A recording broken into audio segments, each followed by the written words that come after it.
વર્ષમાં એક વખત આવી રીતે કીડિયારું પૂરી દેજો, આખા વર્ષમાં દુઃખ નહીં આવે. જે લોકો રોજ કીડીઓને લોટ અને ખાંડ ખવડાવે છે એમની સાથે શું થાય છે?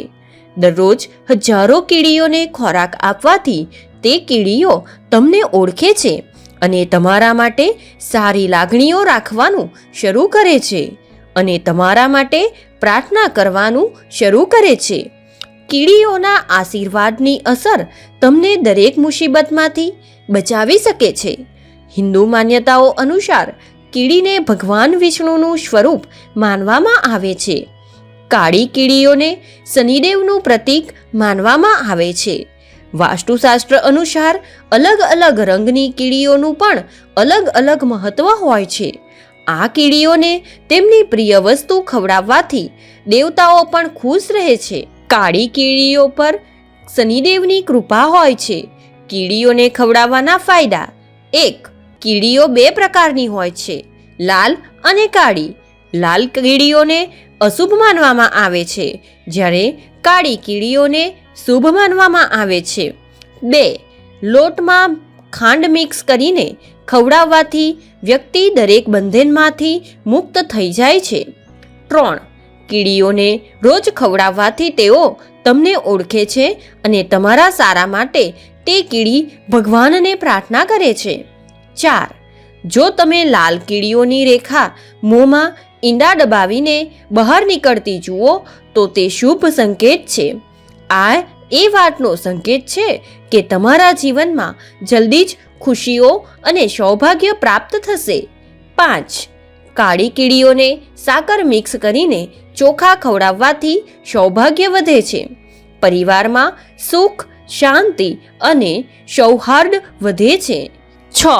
કાળી કીડીઓને ખાંડ સાથે સૂકા નાળિયેરનું ચૂર્ણ ખવડાવવાથી નકારાત્મક શક્તિઓનો નાશ થાય છે.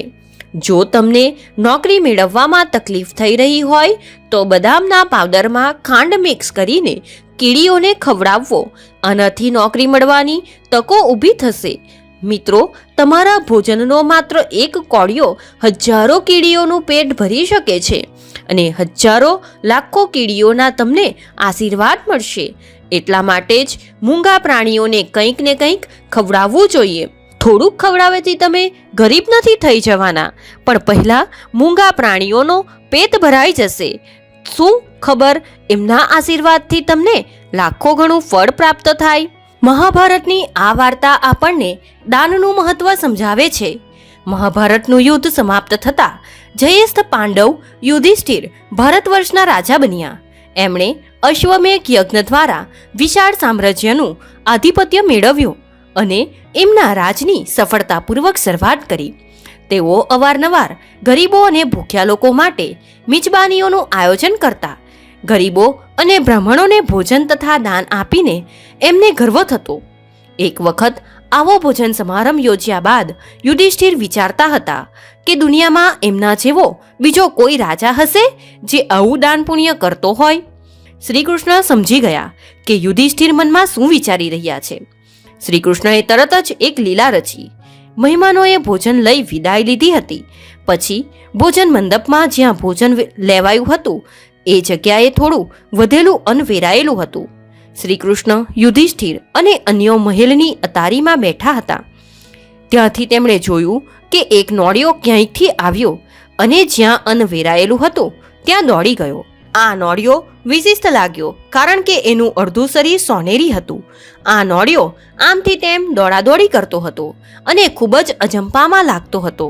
યુધિષ્ઠિરે એને બોલાવીને પૂછ્યું કે એને શેનો અજંપો છે અને કઈ વાતની તકલીફ છે. નોળિયો બોલી શકતો હતો. એણે એક વાત કહી. એણે એક સમયની વાત કહી જ્યારે ચારેકોર ભીષણ દુકાળ પડ્યો હતો અને ભયંકર ભૂખમરો થયો હતો. ખોરાકની અછત સર્જાતા જીવન નિર્વાહ અત્યંત મુશ્કેલ બની ગયો હતો. આ નોળિયો ખોરાકની શોધમાં એક ગરીબ બ્રાહ્મણના ઘરમાં જઈ ચડ્યો.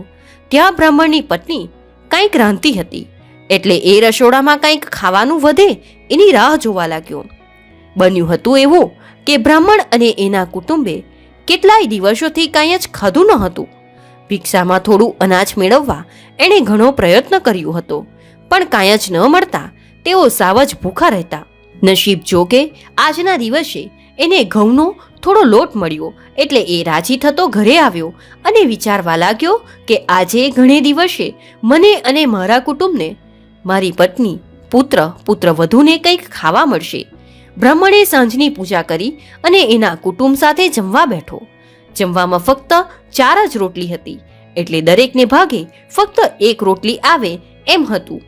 તેઓ જમવાની હજી તો શરૂઆત જ કરતા હતા. એવામાં દ્વાર પર એક ભિક્ષુક આવ્યો. ભિક્ષુક ભૂખથી મરી રહ્યો હતો એટલે એણે તાત્કાલિક કંઈક ખાવાનું આપવા કહ્યું. બ્રાહ્મણ માટે તો આ સત્યની કસોટી હતી. એક બાજુ એનું પોતાનું કુટુંબ ભૂખથી પીડાતું હતું અને અહીં ગૃહસ્થ ધર્મનું આચરણ કરવાનું હતું. ગૃહસ્થ માટે તો અતિથિ દેવો ભવ, આંગણે આવેલ અતિથિ તો ભગવાન જ ગણાય. એને યોગ્ય સત્કાર કર્યા વિના પાછો ન મોકલાય. ભૂખ્યા બ્રાહ્મણે એની પત્નીને કહ્યું કે એના ભાગની રોટલી ભિક્ષુકને આપી દે.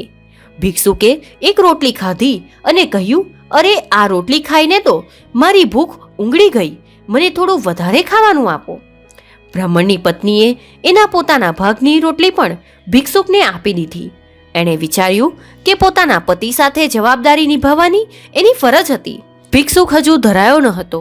એણે વધુ ખાવાનું માંગ્યું. બ્રાહ્મણના પુત્રએ પોતાના ભાગની રોટલી પણ આપી દીધી. ભિક્ષુક હજુ પણ ભૂખ્યો હતો એટલે બ્રાહ્મણની પુત્રવધુએ પણ એના ભાગની રોટલી ભિક્ષુકને આપી દીધી. આ કુટુંબના જીવનની આ અંતિમ કસોટી હતી. હવે ભિક્ષુકની ભૂખ શાંત થતાં એણે સંતોષ સાથે વિદાય લીધી.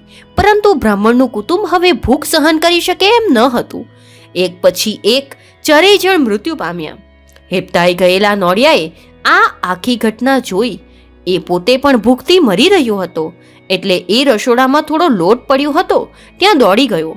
એના શરીરનો થોડો ભાગ આ લોટને અડકાયો અને એણે આશ્ચર્ય સાથે જોયું કે એટલો ભાગ સોનેરી થઈ ગયો હતો. ત્યારથી આ નોળિયો ફરી આવો ચમત્કાર થાય એની પ્રતીક્ષા કરી રહ્યો હતો. જેટલા પણ યજ્ઞ થતા હોય ત્યાં એ એવી આશા સાથે પહોંચી જતો કે એના શરીરનો બાકીનો ભાગ પણ સોનેરી થઈ જાય. પણ એને કોઈ સફળતા નહોતી મળતી. આજે એને એમ હતું કે આટલા લાંબા સમયની એની પ્રતીક્ષાનો હવે અંત આવી જશે. આખી દુનિયામાં યુધિષ્ઠિર જેવું દાનેશ્વરી બીજું કોઈ ન હતું. એટલે એમના યજ્ઞમાં તો આવો ચમત્કાર થવાની શક્તિ હોય જ. પરંતુ આવું ન થયું. વારંવાર વધેલા અન્નમાં આડોત્યાર કર્યા છતાં પણ એનું શરીર સોનેરી ન હતું થયું. નોળિયો ખૂબ જ હતાશ થઈ ગયો. આ વાત પરથી યુધિષ્ઠિરને સ્પષ્ટ સંદેશ મળી ગયો. એને ખ્યાલ આવી ગયો કે પેલા ગરીબ બ્રાહ્મણ કુટુંબે કરેલું દાન ઘણું ચડિયાતું હતું. યુધિષ્ઠિર પાસે તો ધનનો ભંડાર હતો છતાં એમણે તો એમનામાંથી થોડો ભાગ જ દાન કર્યો હતો. જ્યારે બ્રાહ્મણના ભૂખથી મરતા કુટુંબ પાસે તો ફક્ત 4 જ રોટલી હતી જે એમને જીવાડવા અત્યંત જરૂરી હતી. તો પણ એમણે ઈશ્વર પરની શ્રદ્ધા અને એમના ગૃહસ્થ ધર્મને પોતાનું સર્વસ્વ ત્યાગી દીધું. મિત્રો, તમને આ માહિતી કેવી લાગી? માહિતી પસંદ આવી હોય તો વિડીયોને લાઈક કરો, શેર કરો અને જો તમે અમારી ચેનલ પર નવા હોવ તો ચેનલને સબસ્ક્રાઇબ જરૂરથી કરજો. જય શ્રી કૃષ્ણ. રાધે રાધે. ધન્યવાદ.